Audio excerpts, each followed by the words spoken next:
Hi, I'm Dr. Rachel Lampert. I'm the editor-in-chief of the CardioSource Cardiac Rhythm Management Clinical Community. And here with me today I have Dr. Cindy Doherty of the University of Washington to talk about her recent study looking at exercise training in patients with defibrillators. Dr. Doherty, what was the impetus for the study?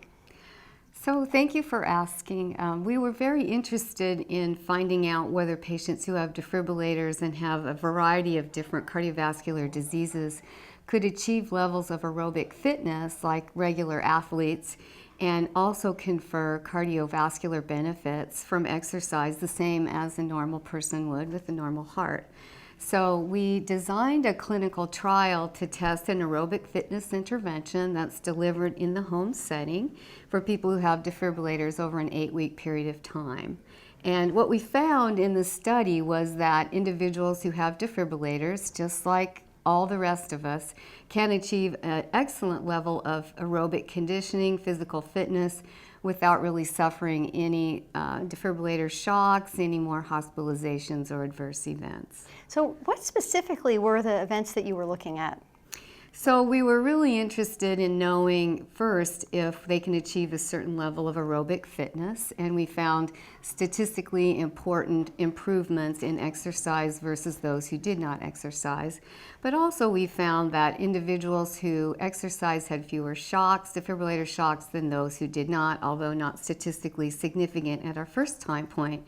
They had the same number of hospitalizations, and they had no more ATPs, cardiac arrhythmias, and they didn't experience any heart failure from aerobic conditioning. Well, that's great news for patients with ICDs. What do you think are the take-home messages for patients, for physicians?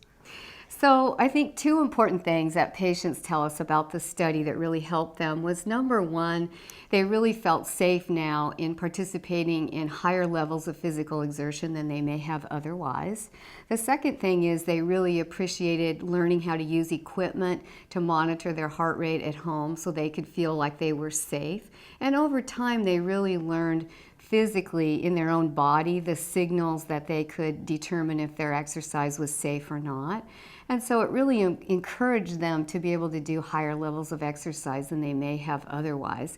And for clinicians, I think some of the important messages are that there are ways that everybody can learn to help patients become active after they get an ICD, to use some of our safety monitoring techniques to help people get more active after they have a defibrillator, feel like they can prescribe exercise safely, and they'll know how to monitor it carefully.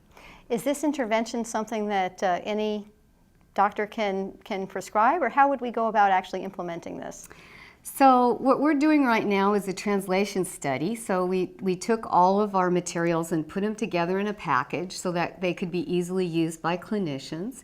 The other thing we did in our study was we did a baseline exercise test before any of the individuals started exercising so that we knew what their maximum heart rate would be.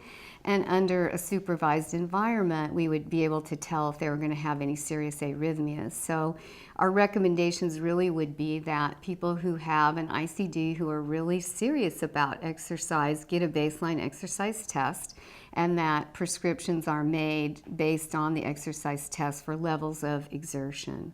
Well, thank you very much. I think this is great news for defibrillator patients and their doctors. Thank you for joining us today. And thank you.